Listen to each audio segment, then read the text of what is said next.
Vayamos por favor al libro de Eclesiastés. Habíamos dejado en suspenso nuestra serie a final del mes de noviembre por todo lo que ustedes ya saben, y hoy estamos reasumiendo nuestra serie en el libro de Eclesiastés capítulo 6. Pero quiero hacer un breve resumen de las cosas que hemos estado viendo a lo largo de esta serie.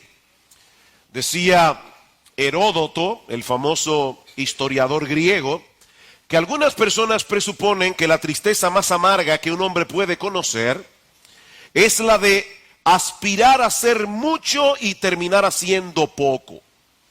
Pero no es así, dice él. La tristeza más amarga que alguien puede experimentar es la de aspirar a hacer mucho, llegar a hacerlo, pero solo para darse cuenta que no valió la pena. La tristeza más amarga es aspirar a hacer mucho, llegar a hacerlo, pero solo para darse cuenta que no valió la pena el esfuerzo. Yo no creo que Heródoto haya leído el libro de Eclesiastés, pero estas palabras resumen en una forma bastante aproximada lo que Salomón está tratando de enseñarnos en este libro de las Escrituras, que resulta muy enigmático para muchas personas. Como hemos visto en los mensajes anteriores, Salomón trató de encontrar el sentido, el significado de la vida, dejando fuera a Dios de la ecuación, persiguiendo todas las cosas que este mundo ofrece y valora: conocimiento, placeres, posesiones, proyectos, riquezas, diversión. Pero al final terminó profundamente frustrado. Y no porque él no pudo alcanzar todas esas cosas, sino porque después de haberlas tenido en abundancia, se dio cuenta que ninguna de ellas puede dar al hombre una satisfacción plena y permanente. Dios ha puesto eternidad en el corazón de los hombres, dice en Eclesiastés capítulo 3, versículo 11, de manera que todo lo que se encuentre dentro de los límites de esta vida terrenal terminará siendo profundamente frustrante si ponemos allí toda nuestra esperanza. Eclesiastés capítulo 1, versículo 1. Palabras del predicador, hijo de David, rey en Jerusalén. Vanidad de vanidades, dijo el predicador, vanidad de vanidades, todo es vanidad. ¿Qué provecho tiene el hombre de todo su trabajo con que se afana debajo del sol? Esta es una frase clave que se repite 29 veces en todo el libro. Lo que Salomón quiere hacernos ver es que si todos nuestros anhelos, todas nuestras metas se limitan al aquí y ahora, si lo único que tomamos en cuenta en esta vida es esta vida, entonces nada tiene sentido. Si lo único que tomamos en cuenta en esta vida es esta vida, entonces nada tiene sentido. Vanidad de vanidades, dice Salomón, todo es vanidad. Otra frase clave para entender este libro: la palabra vanidad se repite 38 veces en Eclesiastés. Y era usada en el idioma hebreo para señalar aquello que no tiene sustancia, aquello que es inútil, aquello que no tiene valor. Por eso la Nueva Versión Internacional traduce esta frase: lo más absurdo de lo absurdo, lo más absurdo de lo absurdo, todo es absurdo. Si dejas a Dios y a la eternidad fuera de la ecuación, lo que te queda es una vida vacía, es una vida sin propósito, sumamente frustrante, sin importar cuántos éxitos tú logres alcanzar en términos terrenales. Por supuesto, la mayoría de las personas no piensan de ese modo. Créanme, la mayoría de las personas no piensan de ese modo. Aunque muchos dicen con aire dramático: el dinero y las posesiones no dan la felicidad. En el fondo de sus corazones la gente cree que sí. No importa lo que ellos digan con la boca, es el afán lo que revela lo que ellos piensan. Mis hermanos, escuchen lo que las personas suelen desearse en Año Nuevo. ¿Ustedes recuerdan hace poco? ¿Qué es lo que las personas suelen desearse en Año Nuevo? Salud, dinero y amor. Salud, dinero y amor. Se supone que si una persona disfruta de una vida saludable, de una buena posición económica y para colmo tiene a alguien que lo ame, tiene que tener necesariamente una vida feliz. Eso quiere decir que mucha gente presupone al menos dos cosas: que la felicidad depende directamente de nuestras circunstancias externas, y en segundo lugar, que la prosperidad es necesariamente buena y la adversidad es necesariamente mala. La gente cree eso, que la prosperidad es necesariamente buena y que la adversidad es necesariamente mala. De hecho, muchos presuponen que la prosperidad es una clara señal de la bendición de Dios, mientras que la adversidad es una señal inequívoca de su castigo y de su desaprobación. ¿No es eso lo que enseñan los llamados predicadores del evangelio de la prosperidad? Que si tenemos fe suficiente y por supuesto si ofrendamos abundantemente, tendremos una vida próspera y abundante en términos puramente materiales. Pero mis hermanos, eso es precisamente lo que Salomón rebate en este libro. Y más particularmente en esta sección que comenzamos a estudiar en nuestro último mensaje en Eclesiastés capítulo 5. A mí me encantaría escuchar a Joel Osteen, a Cash Luna predicando de Eclesiastés. Expositivamente. Me encantaría saber qué van a hacer con estos textos. Eclesiastés capítulo 5 versículo 10: el que ama el dinero no se saciará de dinero, y el que ama el mucho tener no sacará fruto. El que ama el dinero no se saciará de dinero. Por supuesto, el problema no está en el hecho en sí de tener dinero, sino en hacer del dinero un ídolo, en tratar de encontrar en las riquezas, en las posesiones, ese sentido de seguridad, ese sentido de satisfacción que solo podemos encontrar en Dios. Pero Salomón no ha concluido todavía su trabajo de demolición. Eclesiastés es como una demoledora que pasa por encima de todos los anhelos y esperanzas terrenales del hombre. Y Salomón no ha terminado todavía su trabajo de demolición.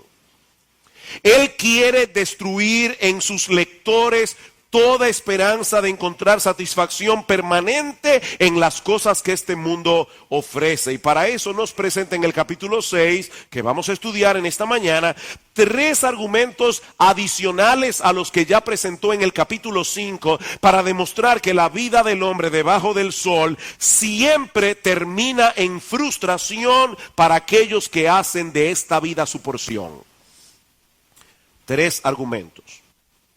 Primer argumento: los bienes de este mundo no traen consigo la capacidad de disfrutarlos. Los bienes de este mundo no traen consigo la capacidad de disfrutarlos. Eclesiastés capítulo 6 versículo 1 y 2. Hay un mal que he visto debajo del cielo y muy común entre los hombres, el del hombre a quien Dios da. Dios da riquezas y bienes y honra, y nada le falta de todo lo que su alma desea, pero Dios no le da la facultad de disfrutar de ello, sino que lo disfrutan los extraños. Esto es vanidad y mal doloroso. En el mensaje pasado, cuando estudiamos el capítulo 5 de Eclesiastés, una de las cosas que dijimos es que en el mundo hay un montón de cosas que son legítimamente disfrutables. Hay un montón de cosas que Dios creó para nuestro deleite y satisfacción, pero que son como esos juguetes que no vienen con la batería incluida. ¿Ustedes recuerdan eso? Seguramente muchos de ustedes han sufrido esa decepción cuando niños, ¿verdad? Día de Reyes, 6 de enero, es feriado, le entregan su caja con el juguete dentro, ¡ay, no hay batería! Y la batería no está incluida. Bueno, hermanos, eso es exactamente lo que Salomón nos está presentando aquí. El caso de un hombre que parece tenerlo todo. Dice el texto que nada le falta de todo lo que su alma desea, pero es un desgraciado. Nada le falta de todo lo que su alma desea, pero es un infeliz. Y la razón de su infelicidad es que Dios no le ha dado la facultad de disfrutar lo que tiene. El regalo vino sin batería. Queridos hermanos, es Dios el que da las riquezas. Eso está claro en el texto. Es Dios el que da las riquezas. Y también está claro en el texto que es Él el que da la gracia para que nosotros podamos disfrutar las cosas que Él provee. El problema es que esas dos cosas vienen en caja diferente. Las riquezas y la capacidad de disfrutar de las riquezas vienen en dos cajas diferentes. Martín Lutero se refiere a estos versículos como la descripción de un hombre rico a quien no le falta nada para tener una vida buena y feliz, pero carece de ambas cosas. Su vida ni es buena ni es feliz. No solo tiene riquezas, dice Salomón, también tiene bienes y honra. En otras palabras, hermanos, este individuo es rico y famoso. Yo no voy a hacer el ejercicio aquí, pero si yo les pidiera de corazón que respondieran con verdad, ¿cuántos aquí quieren ser ricos y famosos? Yo creo que muchos levantarían la mano. Bueno, este hombre era rico y famoso. Él salía en todas las revistas de Israel, de sociedad. Estaba en todos los banquetes, todas las recepciones. Seguramente donde quiera que este individuo iba, todo el mundo lo reconocía y tal vez hasta les rendía pleitesía. Mis hermanos, si nos llevamos de la fachada, el tipo parece llevarse el mundo por delante. Pero la realidad de su vida era muy diferente. El texto no nos dice cuáles son las razones por las que este hombre no podía disfrutar de las cosas que tenía. Por lo menos no sabemos cuáles eran las razones visibles de por qué él no podía disfrutar. Tal vez estaba enfermo, tal vez estaba deprimido, o tal vez era ese tipo de persona ansiosa que se angustia y se afana por todo. Quizás el caso más increíble del siglo XX fue Howard Hughes. Howard Hughes era muy rico y era muy famoso y era un paranoico. Y terminó su vida encerrado, enclaustrado en una habitación por temor a que lo quisieran matar, por temor a que le quisieran robar y aún por temor a los gérmenes. Vivió una vida increíblemente desgraciada. Ahora, nosotros no sabemos cuál es el caso, ¿verdad?, que tenemos aquí. Pero lo que sí está claro en nuestro texto es que al final de cuentas fue Dios el que no le dio la facultad para disfrutarlo. Eso está claro, ¿verdad? Salomón dice aquí hay un mal doloroso al que Dios le da riquezas y bienes y honra y nada le falta de todo lo que su alma desea, pero Dios no le da la facultad de disfrutarlo. Dios no se la da. Como dice un comentarista, las cosas no siempre son lo que parecen ser. La prosperidad sin el don del disfrute no es nada. De hecho, dice este comentarista, la riqueza que Dios da sin el poder que solamente Dios puede dar de disfrutar de ellas es una enfermedad grande.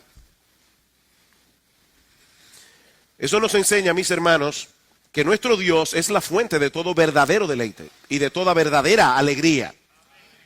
Él no es un matagozo cósmico que está aburrido en el cielo, empeñado en que todo el mundo comparta su aburrimiento. Yo sé que esa es la imagen que mucha gente, sobre todo muchos jóvenes, tienen de Dios, pero esa no es la imagen que la Biblia presenta de Dios. Él no es un matagozo cósmico.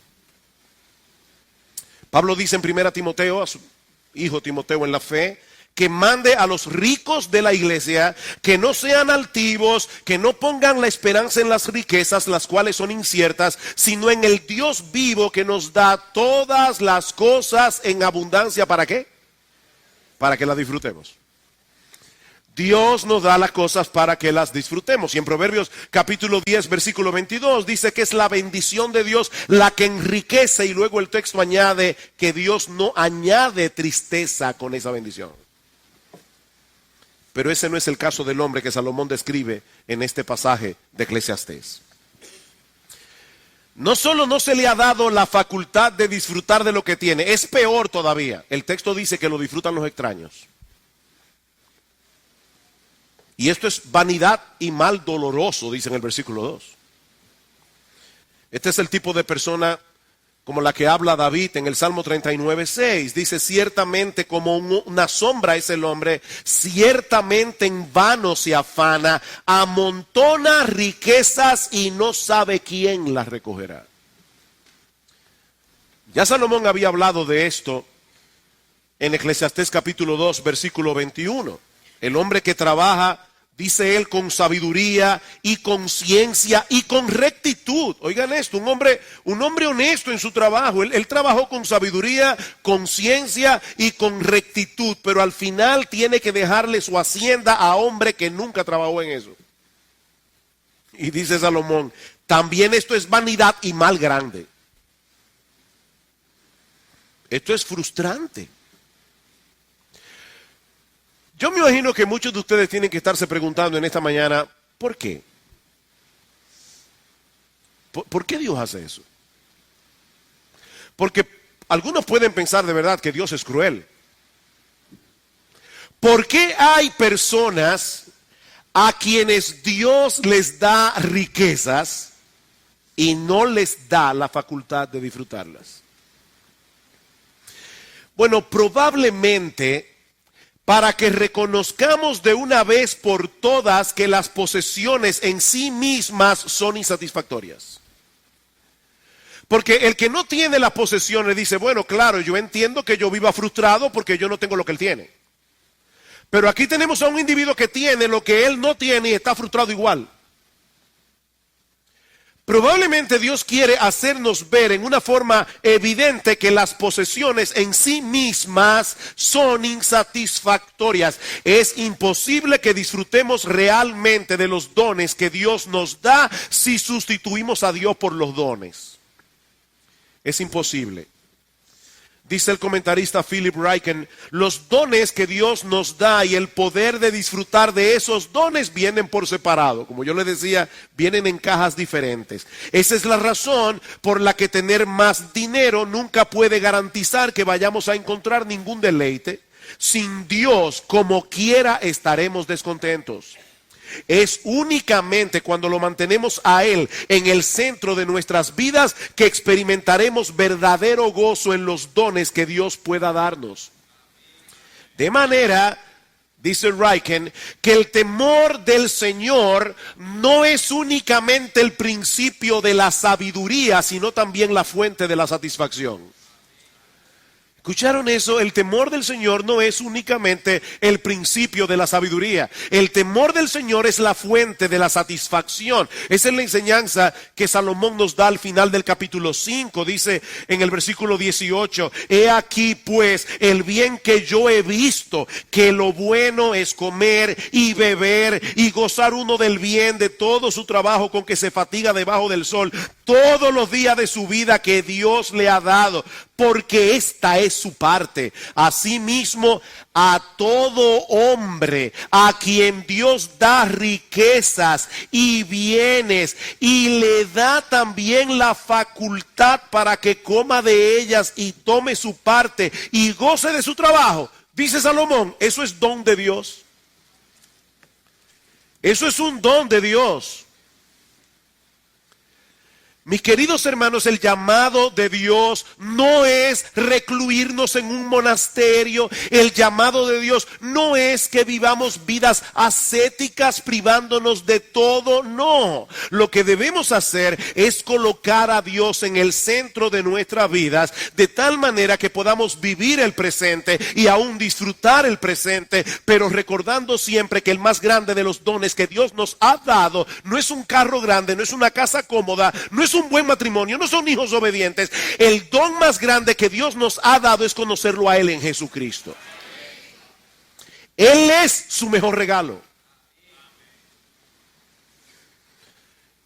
Y lo sorprendente de la salvación que Él nos otorga de pura gracia es que trae consigo, la salvación es un combo y trae consigo la capacidad de disfrutar de todo lo demás sin permitir que nos esclavice. En otras palabras, Jesucristo nos hace libres para que podamos disfrutar de lo creado, pero adorando únicamente al Creador. Pero el hombre que pierde de vista a Dios y hace un ídolo de los dones que Dios da, termina perdiendo a Dios e imposibilitado de disfrutar de los dones que Dios le dio. Versículo 3 al 6. Aunque el hombre engendrare 100 hijos y viviere muchos años, y los días de su edad fueren numerosos, si su alma no se sació del bien y también careció de sepultura, yo digo que un abortivo es mejor que él, porque el abortivo, el niño que fue abortado, en vano viene y a las tinieblas va, y con tinieblas su nombre es cubierto. Además, no ha visto el sol, ni lo ha conocido, más reposo tiene el hijo abortado, que aquel. Porque si aquel viviere 1000 años 2 veces, sin gustar del bien, ¿no van todos al mismo lugar? Salomón está describiendo aquí el mejor tipo de vida que muchas personas pudieran desear en los días del Antiguo Testamento.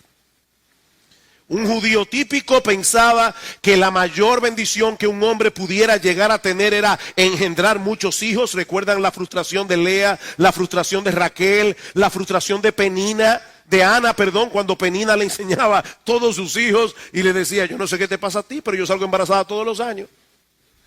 O sea, para un judío típico, tener muchos hijos era una bendición. Hoy día eso es un problema. No queremos más de uno y demasiado dos. Pero así no pensaban los judíos. Y por otro lado, vivir una larga vida. Y por supuesto, tener una buena posición económica. Bueno, este hombre tenía todo eso. Y en abundancia.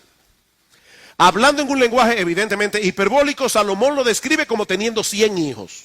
Por supuesto, ningún matrimonio monógamo puede llegar a tener 100 hijos. Eso es una hipérbole. De hecho, Roboam, el hijo de Salomón, tuvo 88 hijos. Tal cual el padre, tal cual el hijo. Ahora, por supuesto, Roboam tuvo 18 esposas y 60 concubinas, así sí. Pero en un matrimonio monógamo nadie llega a 100 hijos. Aparte de eso, dice el texto que este hombre vivió el doble de Matusalén. Él vivió 1000 años 2 veces, dice en el versículo 6. Pero no importa cuántos hijos haya tenido, no importa cuántos años haya podido vivir, ni cuán abultada era su cuenta bancaria, si él no pudo disfrutar y no pudo disfrutar de todo lo que tenía, dice Salomón, un abortivo es mejor que él.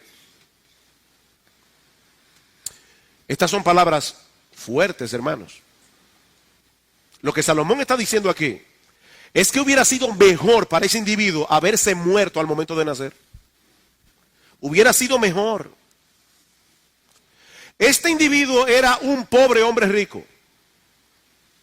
Era un pobre hombre rico. Ahora, noten un detalle importante en la mitad del versículo 3. La clave para explicar el porqué de su insatisfacción se encuentra allí. Dice, si su alma no se sació del bien, yo digo que un abortivo es mejor que él. Ustedes ven lo irónico del texto. Este hombre tenía todo lo que su alma deseaba, materialmente hablando, pero su alma nunca se sació del bien. Su alma, aunque tenía muchas cosas que deseaba, su alma, su espíritu, nunca se sació del verdadero bien. Y es que ninguna de las cosas que este mundo ofrece puede llenar satisfactoriamente el vacío de nuestras almas. Su larga vida fue una cadena de frustraciones sin un final feliz. Por eso el texto dice que este hombre careció de sepultura. Y esta era una imagen que se usaba en el Antiguo Testamento para referirse a una persona que moría en deshonra. Es probable que haya muerto en batalla. Pero también es probable que a la larga haya sido despreciado por su propia familia. Tenía 100 hijos y nadie fue a su funeral. 100 hijos y nadie lo enterró. El punto es que todos sus bienes no le sirvieron de nada cuando tuvo que enfrentarse cara a cara con el postrer enemigo del hombre, la muerte. Y Salomón se pregunta, ¿acaso no hubiera sido mejor para este hombre no haber nacido? o haberse muerto en el momento del nacimiento. Una criatura abortada no tiene que pasar por todas las penurias que ese hombre pasó. Dice él su nombre, el nombre del niño abortado, quedó cubierto en tinieblas, dice en el versículo 4. Y dice que ni siquiera su nombre fue conocido, y se está no refiriéndose al hecho de que los padres no le pusieron nombre a la criatura. Para el judío un nombre era lo que mostraba el carácter y la personalidad de un individuo. Lo que Salomón está diciendo es, nosotros nunca vamos a saber cómo hubiera podido ser ese niño si hubiera crecido. No hubiéramos podido saber cómo hubiera sido su temperamento, cómo hubiera sido su carácter.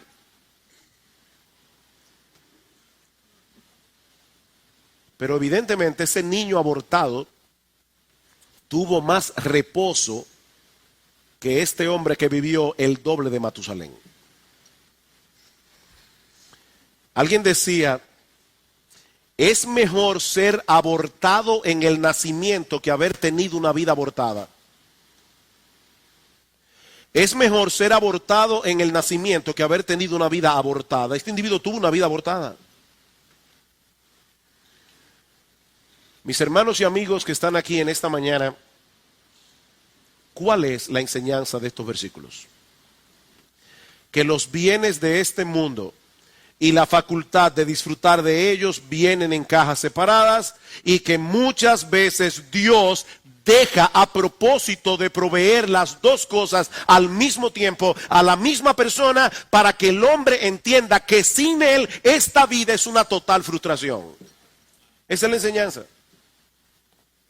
No importa cuánto tengas, si tú no tienes a Dios, mi amigo, tú no tienes nada. Y de la misma manera, no importa que tú no tengas nada, si tú tienes a Dios, mi amigo, tú lo tienes todo. Tú tienes todo lo que realmente vale la pena. Pero hay otro argumento que Salomón nos presenta en este pasaje.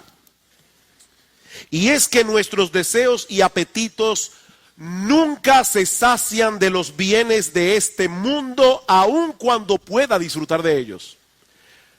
Nuestros deseos y apetitos nunca se sacian de los bienes de este mundo, aun cuando pueda disfrutar de ellos. Capítulo 6, versículo 7. Todo el trabajo del hombre es para su boca, y con todo eso su deseo no se sacia. Todo el trabajo del hombre es para su boca, y con todo su deseo no se sacia.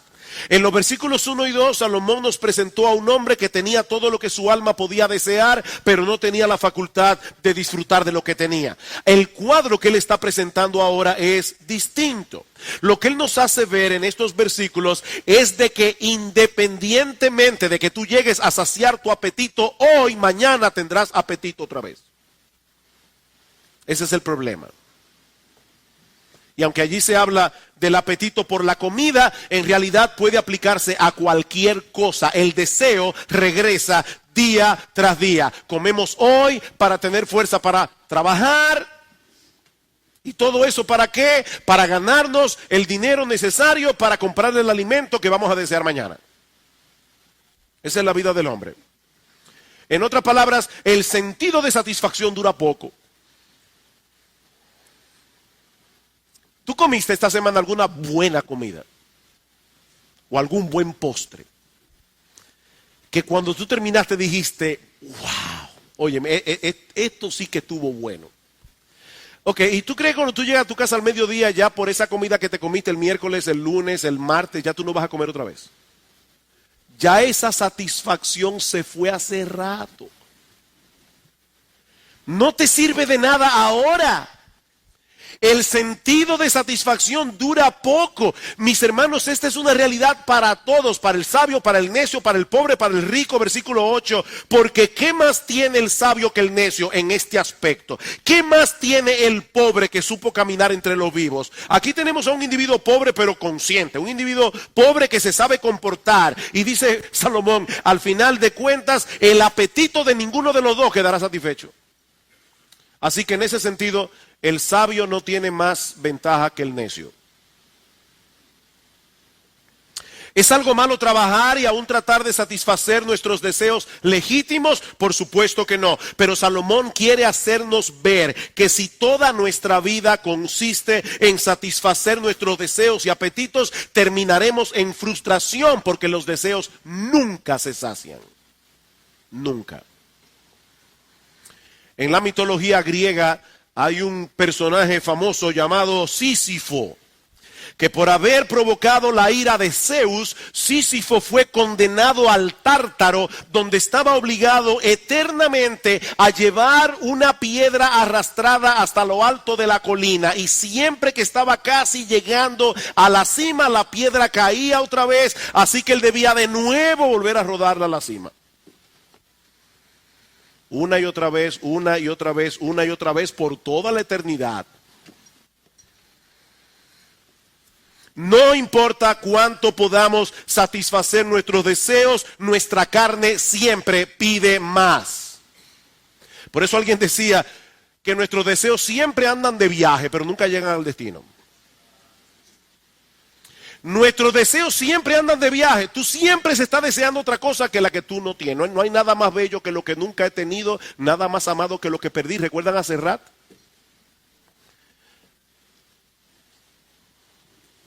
Ya Salomón había dicho eso en Eclesiastés capítulo 1, versículo 4, generación va, generación viene, mas la tierra siempre permanece. Versículo 8, todas las cosas son fatigosas, más de lo que el hombre puede expresar. Nunca se sacia el ojo de ver ni el oído de oír, nunca. ¡Qué frustración! Tenemos un fuerte deseo por obtener algo, y tan pronto lo tenemos, nos damos cuenta que no nos brinda la satisfacción que anticipábamos cuando no lo teníamos. ¡Ay, cuando yo tenga eso! Y ya lo tienes. ¿De verdad eres feliz? De manera que el que vive para el placer siempre se enfrenta con el mismo dilema, siempre. Si no consigue lo que desea, se frustra. Si lo consigue, se aburre. Tarde o temprano. ¿Qué debemos hacer entonces? ¿Negar nuestros deseos? Por supuesto que no. Eso es lo que dicen los budistas. Los budistas dicen debemos llegar al nirvana. El nirvana es la supresión de todos los deseos. Cuando yo no deseo nada. No, ese no es el tipo de personas que Dios quiere ver en su iglesia. No, el punto no está en negar nuestros deseos. Pero Salomón quiere movernos a contentarnos con lo que tenemos en vez de estar llorando por lo que no tenemos. Versículo 9 dice, más vale vista de ojo que deseo que pasa. Más vale vista de ojo que deseo que pasa, y también esto es vanidad y aflicción de espíritu. La versión de las Américas dice, mejor es lo que ven los ojos que lo que el alma desea, lo que tú tienes ahí delante. Esta es la versión bíblica de más vale pájaro, hermano, que 100 volando. Eso es lo que el texto enseña. Alguien ha parafraseado este texto. Es mejor tener poco y disfrutarlo de verdad que soñar acerca de mucho y nunca conseguirlo. Es mejor tener poco y disfrutarlo de verdad que soñar acerca de mucho y nunca conseguirlo. Sin embargo, y aunque es correcto y piadoso aprender a contentarse con lo que uno tiene, Filipenses capítulo 4, dice Pablo, yo he aprendido a contentarme cualquiera que sea mi situación, yo sé vivir humildemente, yo sé tener abundancia, dice Pablo. Todavía, mis hermanos, debemos dar un paso más adelante y recordar que aún esas cosas que tenemos en sí mismas no pueden proveerle satisfacción al alma. No permanentemente. Escuchen cómo lo dice C.S. Lewis. Si encuentro en mí mismo un deseo que nada de este mundo puede satisfacer, la explicación más probable es que yo fui creado para otro mundo. ¿Es lógico? Si yo me doy cuenta que en esta vida, no importa lo que yo tenga, no importa lo que yo disfrute, no importa lo que yo experimente, nunca yo encuentro verdadera satisfacción, parece que yo fui creado para otro mundo, dice Lewis. Si ninguno de mis placeres terrenales lo satisface ese deseo, eso no demuestra que el universo es un fraude. Probablemente los placeres terrenales nunca estuvieron destinados a satisfacer esos deseos, sino solo a despertarlos y a sugerir lo auténtico. Y lo auténtico, mi amado hermano, mi amada hermana, nunca será hallado debajo del sol. Lo auténtico nunca será hallado de este lado de la eternidad. Eso fue lo que el Señor Jesucristo le dijo a la mujer samaritana junto al pozo de Jacob. El que bebiere de esta agua volverá a tener sed, pero el que bebiere del agua que yo le daré no tendrá sed jamás, sino el agua que yo le daré será en él una fuente de agua que salte para vida eterna. Eso es lo que Cristo ofrece. Ahora hay un aspecto más en este pasaje que llena de frustración la vida del hombre sin Dios. Y es el hecho incontrovertible de que el control de nuestra vida no se encuentra en nuestras manos. El control de nuestra vida no se encuentra en nuestras manos. Versículo 10. Y aclaro que esta es la porción más difícil de este texto. Respecto de lo que es, ya ha mucho que tiene nombre. Y se sabe que es hombre y que no puede contender con aquel que es más poderoso que él. ¿De qué está hablando Salomón aquí? Bueno, déjeme leérselo de la versión de las Américas. A lo que ya existe ya se le ha dado nombre.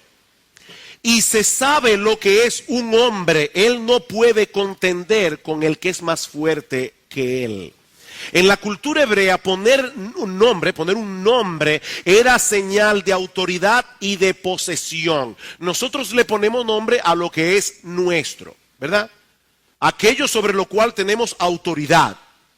Bueno, Dios le ha puesto nombre a todo lo que existe, incluyendo al hombre. Génesis capítulo 1. Y llamó Dios a la luz día, a la tiniebla noche, y llamó Dios, y llamó Dios. Dios fue definiendo todas las cosas que él iba haciendo, incluyendo al hombre. ¿Qué implica eso, mis hermanos? Que Dios conoce y define todas las cosas, incluyendo lo que un hombre es y cuáles son sus limitaciones. Nosotros quisiéramos cambiar las definiciones de Dios y hacer que el mundo funcione de otro modo, pero esa es una labor inútil, dice Salomón, porque el hombre no puede contender que en aquel que es más poderoso. Eso es lo que Salomón está diciendo en pocas palabras. Si no te gusta cómo son las cosas en este mundo, ¿realmente tú crees que tienes la capacidad de redefinirlas? Si Dios ha dicho que una acción es pecaminosa, ¿piensas tú que tú tienes la autoridad para determinar que no lo es? Mira, tú puedes ser todo lo embajador que tú quieras, tú puedes ser presidente de la nación más poderosa del mundo. El matrimonio homosexual es un pecado. ¿Y sabes por qué es un pecado? Porque Dios lo dijo y se acabó. Nosotros no podemos redefinir las cosas. Las cosas son como Dios dice que son. Punto. Se acabó. Nadie puede redefinir lo que dice Dios. Esto es lo que Salomón está diciendo aquí. Mira, si Dios ha decretado que el hombre no encuentra satisfacción en las cosas de este mundo, cuando lo sustituimos a Él por esas cosas, ¿de verdad tú crees que vas a poder encontrar deleite y satisfacción viviendo de espaldas a Dios? No vas a poder, porque Dios decretó que eso no fuera posible. Ay del que pleitea con su hacedor, dice Isaías 49:5. El tiesto con los tiestos de la tierra en una campaña peleando contra el hacedor. Como decía algo que leí recientemente en internet, decía, a la vasija se le subió el barro a la cabeza y ahora dice que no hay alfarero. Es el problema del hombre, a la vasija se le subió el barro a la cabeza. Y ahora dice que no hay alfarero, que él salió de la nada. Romanos 9:20, mas antes, oh hombre, ¿quién eres tú para que alterques con Dios? Dirá el vaso de barro al que lo formó, ¿por qué me has hecho así? Miren, mis hermanos, nosotros podemos secarnos la boca argumentando contra Dios y diciéndole cómo nosotros creemos que deben ser las cosas. ¿Y saben qué? No importa cuánto hablemos, nunca podremos cambiar los planes que Dios ha trazado para el universo que Él creó. Nunca. Versículo 11. Ciertamente las muchas palabras multiplican la vanidad. Las muchas palabras multiplican la vanidad. ¿Qué más tiene el hombre? Me encantó cómo lo traduce otra versión de las Escrituras. Donde abundan las palabras, abundan los disparates, dice esta versión. Donde abundan las palabras, abundan los disparates. Multiplicar las palabras argumentando contra Dios solo sirve para gastar saliva y evidenciar nuestra necedad. Eso es lo que Salomón nos está diciendo aquí. Queridos hermanos, mientras más rápidamente aceptemos nuestra posición como criaturas, y nos sometamos con mansedumbre a los decretos de Dios, más rápidamente experimentaremos la paz de Dios que sobrepasa todo entendimiento. Somos criaturas. A final de cuentas, nosotros no tenemos un mejor entendimiento del que tiene Dios de lo que realmente a nosotros nos conviene. Nosotros no tenemos ese entendimiento. Versículo 12. Porque ¿quién sabe cuál es el bien del hombre en la vida? ¿Quién sabe cuál es el bien del hombre en la vida? Todos los días de la vida de su vanidad, los cuales él pasa como sombra. Tú llegaste ayer y te vas mañana y tú crees que tú sabes mejor cómo funciona la vida que Dios. Tú eres una sombra. Versículo 12 al final, porque ¿quién enseñará al hombre qué será después de él debajo del sol? En la introducción de este mensaje nosotros decíamos que muchas personas asumen que la prosperidad es necesariamente buena y que la adversidad es necesariamente mala. Pero Salomón nos ha demostrado hasta aquí que la prosperidad puede convertirse en un gran problema si termina alejando nuestros corazones de Dios. Pero él no ha terminado allí. El domingo que viene, si el Señor lo permite, vamos a ver en el capítulo 7 que la adversidad no siempre es un problema. En el capítulo 7, Salomón se embarca en una tarea todavía más fuerte. Él se embarca en la tarea de demostrar que muchas veces la adversidad es lo mejor. Vean el capítulo 7, no lo voy a decir ahora obviamente, eso será en el próximo programa. Pero dice, mejor es la buena fama que el buen ungüento. Mejor el día de la muerte que el día del nacimiento. Mejor ir a la casa del luto que a la casa del banquete. Mejor es el pesar que la risa. ¿Qué está diciendo Salomón? Que no siempre lo que nosotros llamamos malo es lo que es malo.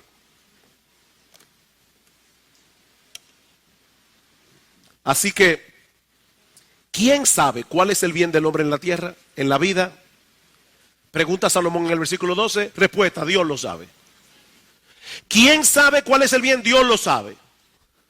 Y nosotros podemos descansar confiados en su sabiduría. ¿Significa eso? Y esto es importante, hermanos, yo no quiero crear aquí un problema de conciencia en nadie. ¿Significa eso que siempre es incorrecto que un creyente externe sus quejas delante de Dios? No. No. Nosotros encontramos en los Salmos a muchos creyentes piadosos derramando sus corazones delante de Dios. Y al Cristo sin pecado, diciendo en la cruz del Calvario, Dios mío, ¿por qué me has desamparado? Pero una cosa es traer nuestras quejas a Dios y expresarle abiertamente el dolor de nuestro corazón, sabiendo que en Él hay comprensión, sabiendo que en Él hay consuelo. Y otra muy diferente, quejarse contra Dios y acusarlo de ser un Dios cruel y de que le falta sabiduría. Y yo sé que para un creyente sobre todo es muy difícil, y aún hasta para un inconverso, es difícil expresar con su boca, Señor, yo creo que tú eres cruel, yo creo que a ti te falta sabiduría. Pero ¿saben qué, mis hermanos? Muchas veces en el fondo de nuestro corazón, eso es lo que estamos sintiendo, aunque no nos atrevamos a expresarlo. ¿Qué te pasa, Señor?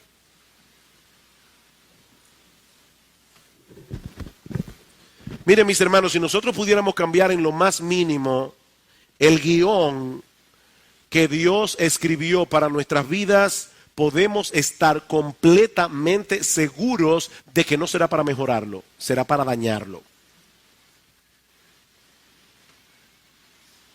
Alguien ha dicho, lo que Dios quiere para nosotros es siempre lo mejor. porque Él sabe más acerca de nosotros que lo que nosotros sabemos. Siempre es lo mejor. Y muchas veces Dios nos impide alcanzar lo que queremos porque Él sabe que corremos el peligro de convertir esas cosas que queremos en un ídolo que nos robe la bendición de disfrutarlo únicamente a Él. Es por eso que en el Nuevo Testamento encontramos la extraña ley de ganar perdiendo. La extraña ley de ganar perdiendo. El que haya su vida la perderá. Y el que pierda su vida por causa de mí la hallará. Hay que perder la vida para hallar la vida. ¿Sabes lo que eso significa, mi amigo que estás aquí en esta mañana? Que debemos colocar a Cristo en el centro de nuestras vidas. Que debemos dejar de adorarnos a nosotros mismos. Que debemos dejar de adorar cualquier otra cosa de este mundo para adorarlo únicamente a Él. El hombre que hace eso, el hombre que pierde su vida para vivir para Cristo, entonces encuentra su vida. Pero el que rechaza el señorío de Cristo porque no quiere dejar de ser el centro de su propio universo, terminará perdiendo por completo su vida. Cristo vino a buscar y a salvar lo que se había perdido. Así que en esta vida todavía hay oportunidad para ser encontrado y restaurado por Dios, para hacer aquello para lo cual Dios nos hizo, glorificarle a Él y gozar de Él por siempre. ¿Cómo Dios hace eso? Abriendo los ojos de nuestro entendimiento por medio del Evangelio para que podamos vernos como somos, como Dios nos describe, como pecadores culpables, merecedores del juicio de Dios, merecedores del infierno. Y para que veamos a Cristo no solo como el único que puede salvar nuestras almas de la condenación, sino como el único que puede satisfacer los anhelos más profundos del alma. Cristo es precioso. Así que el llamado de Cristo no es a tener una existencia monótona y gris. Su llamado es a que dejes de desperdiciar tu vida viviendo para lo que nunca podrá brindarte verdadera satisfacción, para que por primera vez comiences a vivir realmente. Yo he venido para que tengan vida y para que la tengan en abundancia, dice el Señor. Así que es mi oración y anhelo que muchos aquí puedan comenzar a gozar de esta vida que Cristo ofrece aquí y ahora, viniendo a Él en arrepentimiento y fe, dejando de confiar en tus obras de justicia, dejando de confiar en cualquier cosa fuera de Cristo y confiando únicamente en Cristo. Que Dios bendiga y prospere su palabra.